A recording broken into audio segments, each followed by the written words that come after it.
Hello. Hello, Simon. How are you? I'm all right, thank you, Bruce. How are you? I'm fabulous, as always. Marvellous. Good to hear.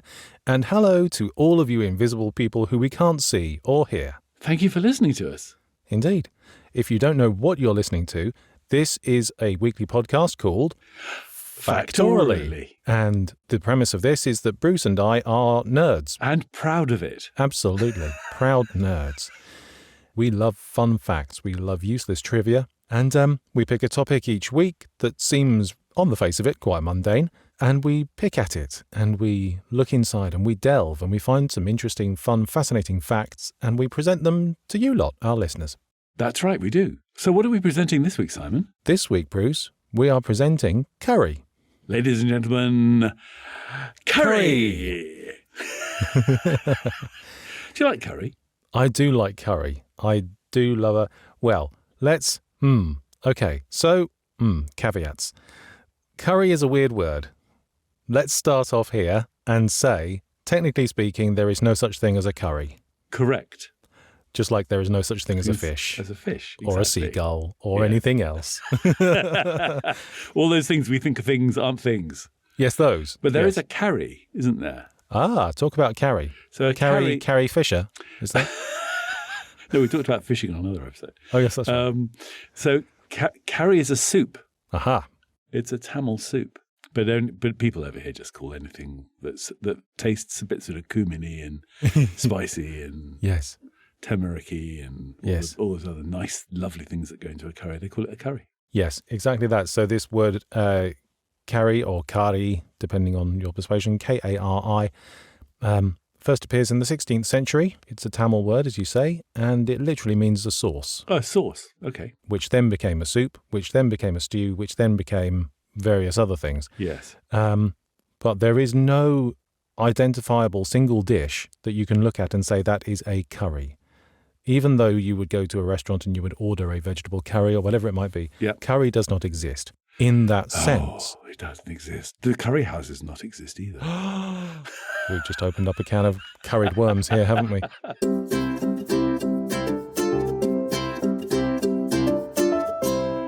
What does exist in the use of the word is the curry tree. Okay. Of course, you get leaves, don't you? Right, there you go. So you get curry powder. Lots of Indian food has curry powder in it. Curry powder is made from dried, ground up curry leaves. Curry leaves come from the curry plant, which is indigenous to India. Okay. So it's coincidental that the word kari, meaning sauce, and the tree curry, which has the leaves in the food, just happen to sound similar. But it's just a coincidence. And you can also use the fruit of the curry tree. Oh. The curry tree produces small, shiny, black, wait for it, drupes, which loyal listeners will recognize from our episode on nuts. And you can pulp these things up and use that in the cooking as well. Cool. So I'll ask the question again. All right, go on. Given that they don't exist, what is your favourite curry? My favourite variety of Indian food. I knew you were going to ask this, and I prepared myself for it, and I still haven't been able to come up with an answer. I love Indian food, or Bangladeshi food, or Pakistani food, or any of that stuff, which all sort of sadly comes under the umbrella term of Indian food or curry. Yeah. I love so much of it. I love a balti. I love a Rogan Josh. I rather like a biryani, which probably doesn't cast as a curry because it's not sauce-based, except for the little dish of vegetable curry that you get on the side. A bit like a tandoori, I guess. A lot like a tandoori. Yeah. I like them of average temperature. I'm not one of these people who goes seeking out really hot things. How about you? Do you have a favourite? Well, you see, I do have a favourite curry because I don't like heat. I'm not wild about chili stuff. Right. But I do like spices. And people sometimes equate spice with heat. Yes.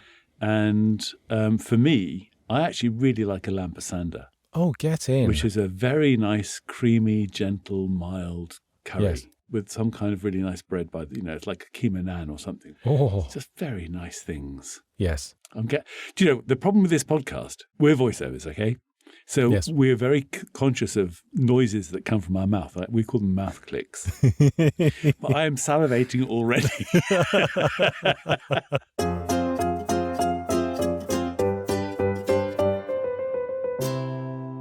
you don't like hot either? I can put up with it if it's the only option. I won't deliberately choose it. I don't like really, really spicy stuff. The stuff that makes you uncomfortable, I don't see the point in.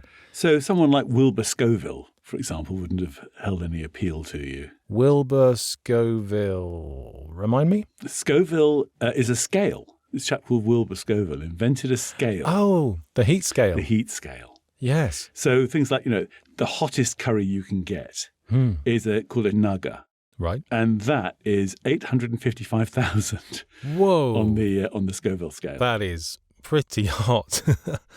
I've just taken a quick look at the scale, and by comparison, the chicken tikka masala is about 1,500 on the scale.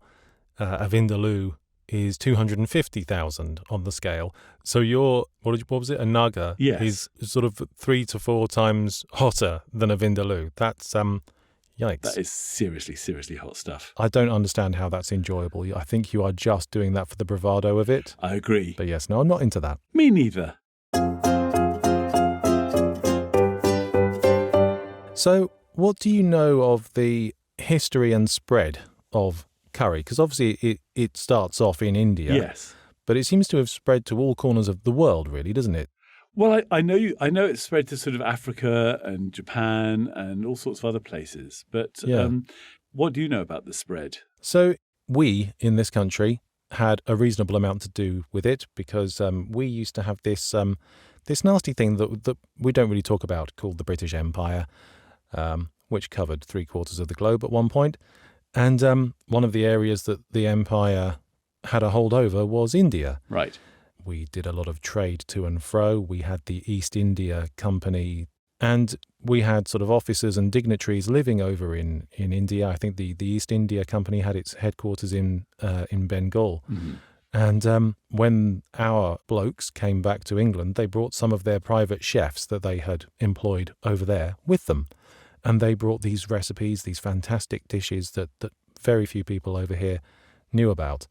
And that was sort of, the East India Company was going back as far as the 1600s. So ever since the late 1600s, early 1700s, these foods have sort of been introduced into British culture. Yes. Until such a point where we are now. Apparently, the curry, is unofficially the country's favourite dish. Yes. Well, I think you were talking about importing chefs back. Queen Victoria had 2 Indian chefs on staff. Oh, did she? And they would cook a fresh curry every single day. Wow. Just in case anybody popped by. Just in case. Yeah. And if nobody popped by, then Queen Victoria would have a little curry herself. And, that's great. and she obviously enjoyed a curry. Yeah, yeah. I'm not sure whether she drank beer with it, but definitely a curry. Oh, you have to hope so, don't you? Bit of cobra. One would like a cobra. A complete aside, but vaguely related, I heard a story once that the gentleman who created Cobra beer, which is an absolute staple of all Indian restaurants in this country, he had a business rival. And the business rival set up a rival beer, which he called Mongoose. A mongoose being the only thing that can stand up to a cobra. The mortal enemy of a cobra. Yes, exactly. I don't wish to be partisan, but I have tried mongoose. It's very nice. That's all you're saying. Yes.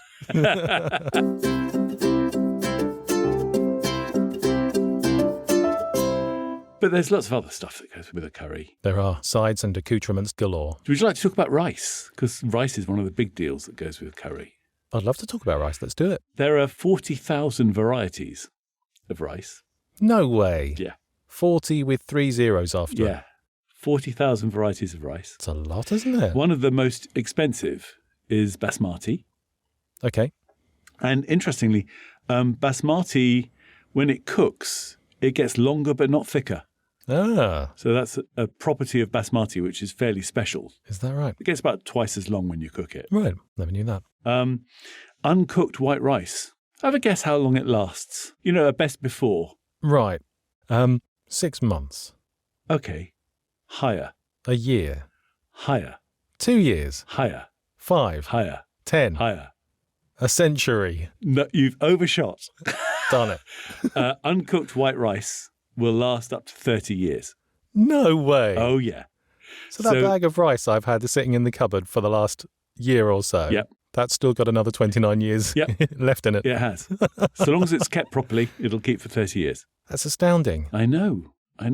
Brown rice, however, is slightly different to white rice because, well, I say it's different. It's exactly the same. Oh, that kind of different. The kind of different where it's almost exactly the same. Right. Exactly. Yeah. So brown rice and white rice are exactly the same, except brown rice has like a bran coating around the white rice, which you leave on if you want to have brown rice.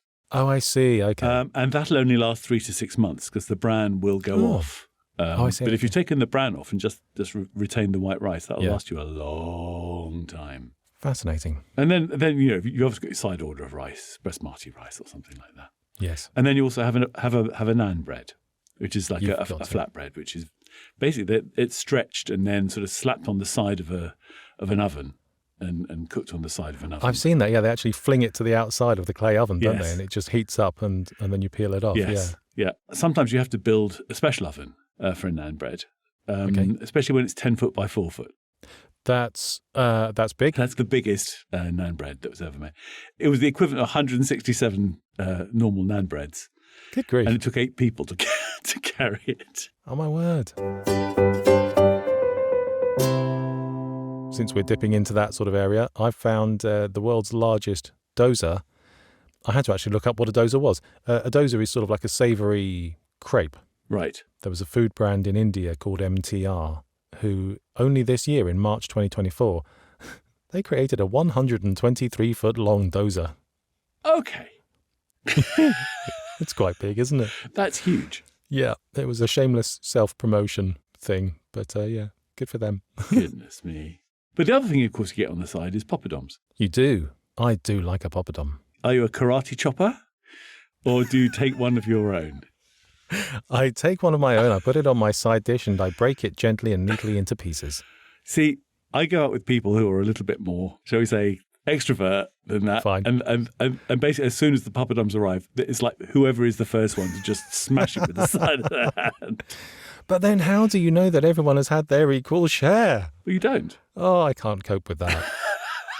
Now, I read a poll that said, now, you personally have given me the alternative between would you rather have rice or a naan? Yes. For me, rice is non-negotiable. I've always seen a naan bread as an alternative to a poppadom if you can't handle both. Oh. I usually do. I sort of see those two as bitter rivals. And I would have thought that the poppadoms were more popular than the naans, but a survey of Indian restaurant goers in this country, 64% said they preferred a naan.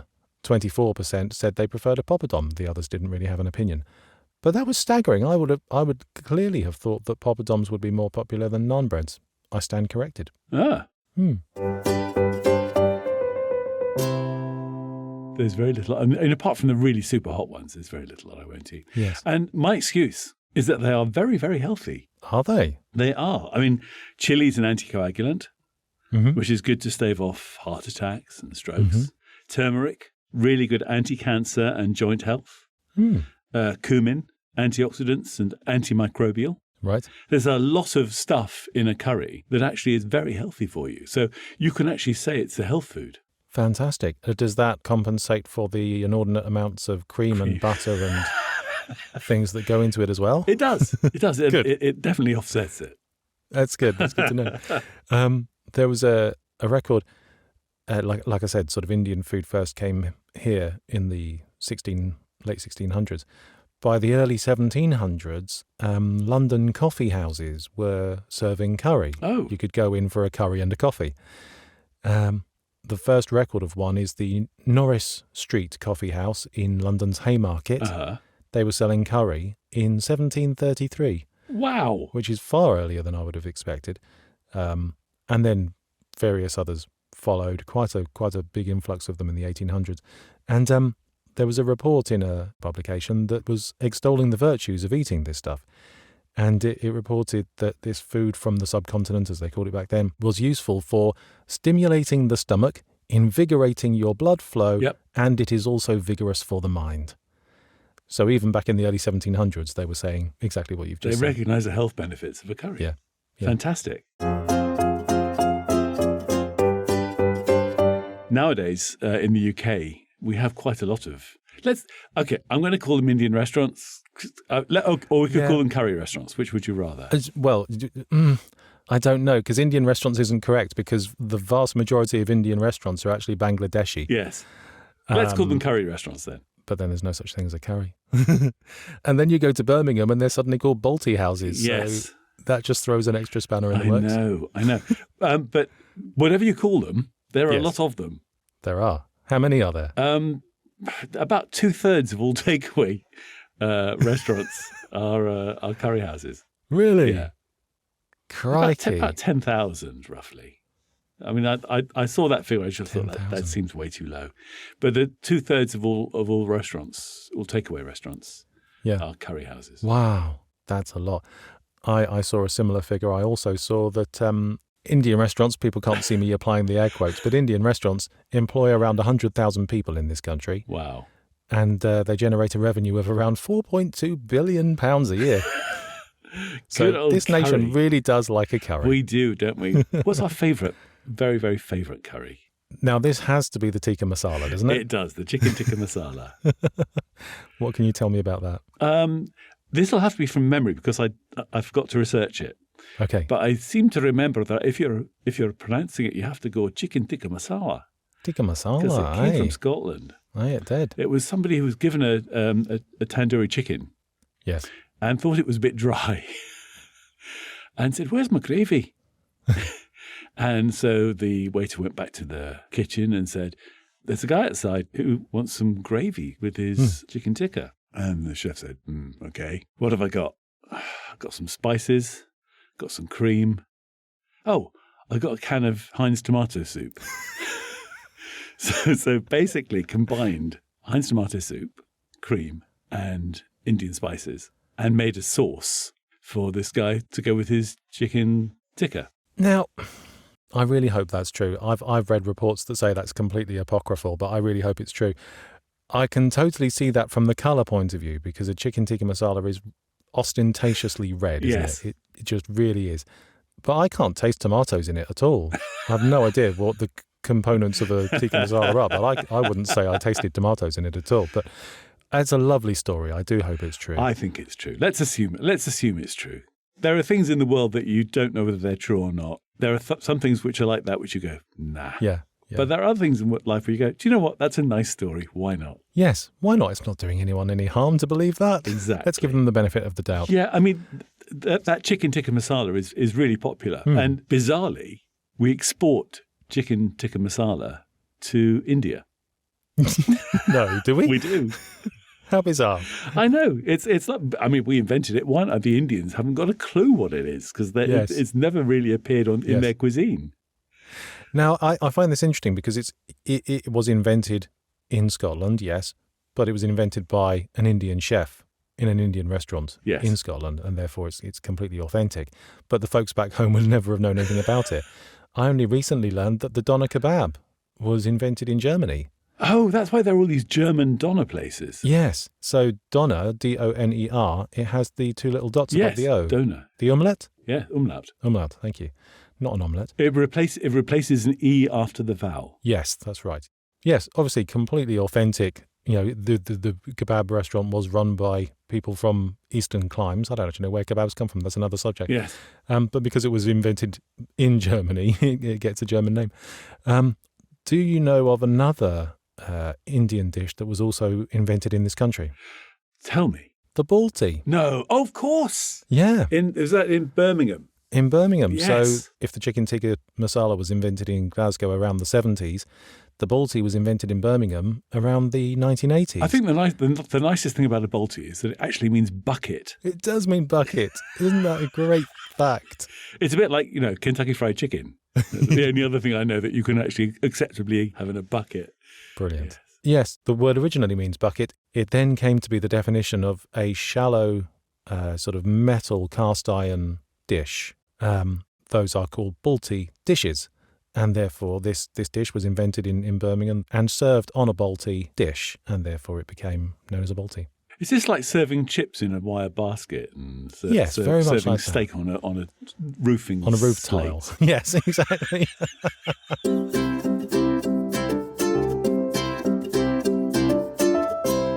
You can go slightly wrong if you try and name something that's Indian. Okay. Because there was a Sharwood's in 2003 Yeah. came up with something called a bund, B-U-N-D-H. Okay. And then had to withdraw it quickly because it's Punjabi for arse. Oh, no.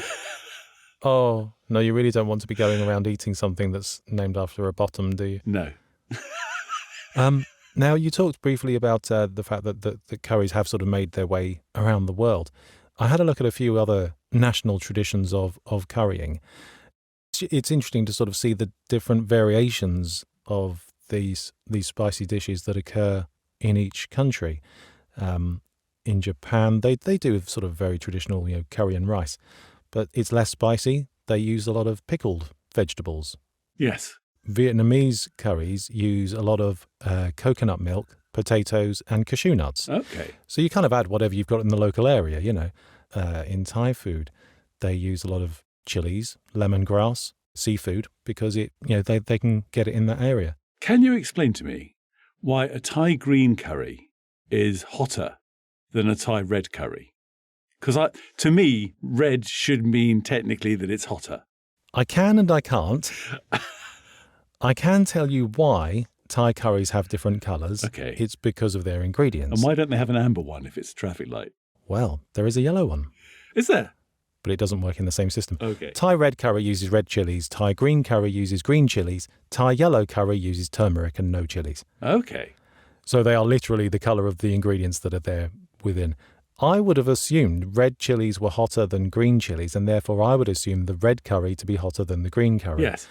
It isn't, because it makes more use of coconut milk in order to balance that heat out. So it actually ends up being slightly cooler. Okay. But if you didn't add the coconut milk, it would be exactly the scale that you have suggested. Yes. Well, how about that? Curry in Japan became very, very popular with the military. And to this day, the Japan Maritime Self-Defense Force, i.e. the Japanese Navy, traditionally serve curry every Friday for lunchtime. Oh, wow. I used to do that in an agency I owned. Oh, did you? We used to have like Friday lunchtime curries. Wonderful. What a great tradition. Another place that curries have spread to is South Africa. I had no idea. The largest population of Indian people living outside of India is in Durban, in South Africa. Oh, right. I've no idea as to the historical context for why that is the case, but apparently it is. And therefore, they've taken a lot of their dishes with them. So curries are really, really popular in South Africa. There's one South African twist on a curry called bunny chow. Okay. And as far as I can tell, it's got nothing to do with rabbits, so I don't understand the word. But essentially, they pour curry into a hollowed-out loaf of bread, and you just descend upon it and eat it with your hands. Wow. Isn't that great? But the ingredients that go into curry are generally high-quality, good ingredients. But some of the ingredients are incredible. I mean, things like, saffron is really, really, I mean, it's like £4,500 a pound. Is it really? Yeah, it has to be hand-picked from crocuses. Wow. And very delicately. So it's enormous. I think it's the most expensive food product on earth. It comes from the pollen, doesn't it? It's the stamen. It's the stamen, that's right, the stamen of a crocus. The stamen of crocus. One of my favourite facts about place names and words and etymology is around crocuses. Apparently back in the olden times, I don't know how olden, I can't remember, but hundreds if not thousands of years ago, there was an area south of what we would now call London, where they grew an awful lot of crocuses in a valley. Yes. And the Old English word for Crocus Valley was Crocedean, which eventually became Croydon. Ah! Isn't that great? There was a place called Walden. Right. And they grew a lot of crocuses there. And as a marketing technique, they basically changed the name of the town from Walden to Saffron Walden. Saffron Waldron. Yeah. Wonderful.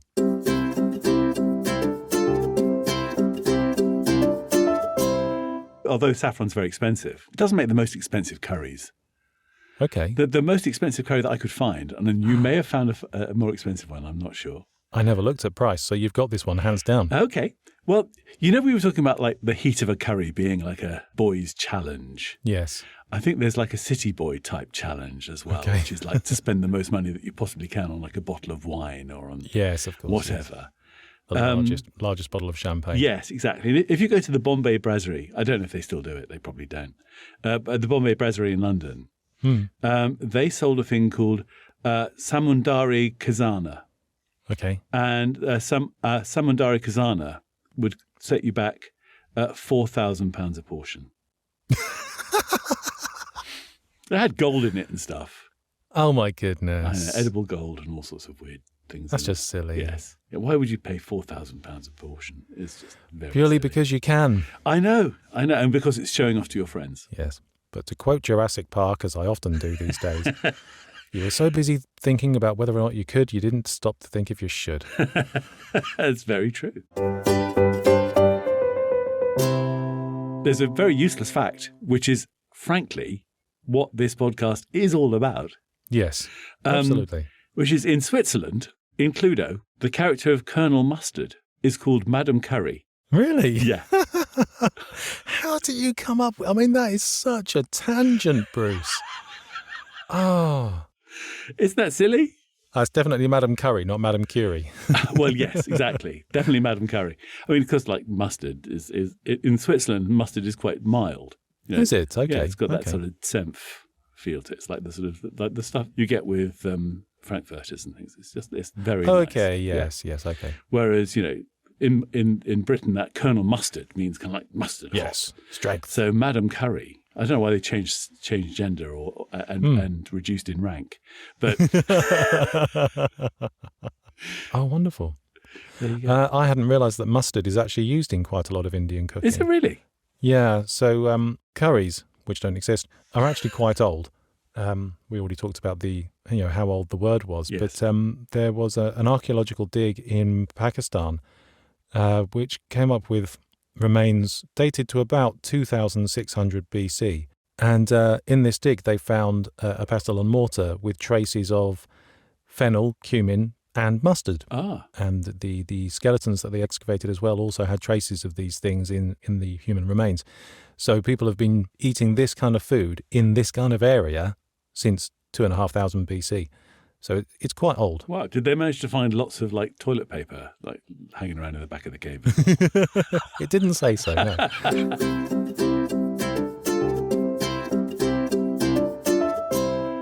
So Simon, you're always digging around in the Guinness Book of Records. Have you found anything in the Guinness Book of World Records for curries? Yeah, so I found a couple more curry-related records. One was the largest curry, according to the Guinness Book of World Records. The largest curry was served in Singapore, and it weighed 15.34 tons, and it fed an entire town. I'm not surprised. And I also found a record for the most quickly eaten curry. Oh, it's like competitive eating of curries. Competitive eating of curries. Oh, wow. Can you imagine eating quickly and really spicy food? That's going to be a heck of a combination. Come on, what's the record? Right, so this was in Cardiff Bay. This was a student in Cardiff Bay.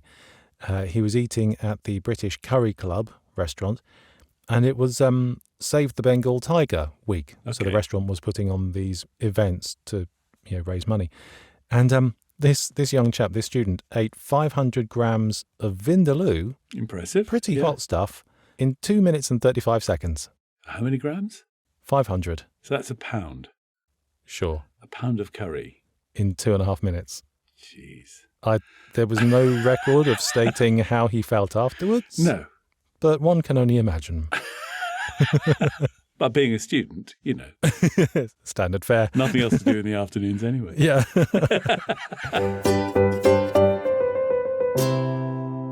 The one final curry-related fact I have is, the term to curry favour? Yes. Has absolutely nothing to do with curry. Oh. Yeah. It's a bit deflating, isn't it? It comes from an old French Germanic word, courrier, which gives us the same origin as courier, or to carry. Yes. Nothing to do with curry, but I just thought I'd throw that in there. Well, it's nice. Apart from finding out, interesting facts, we also find out things that don't exist. Absolutely. We will bust a myth with the best of them. Like curry. No, curry doesn't exist. It's not real. You've imagined it. You know those things that don't exist? Oh, yes, those. I really fancy one now. I would really like one as well. Let's go out, shall we?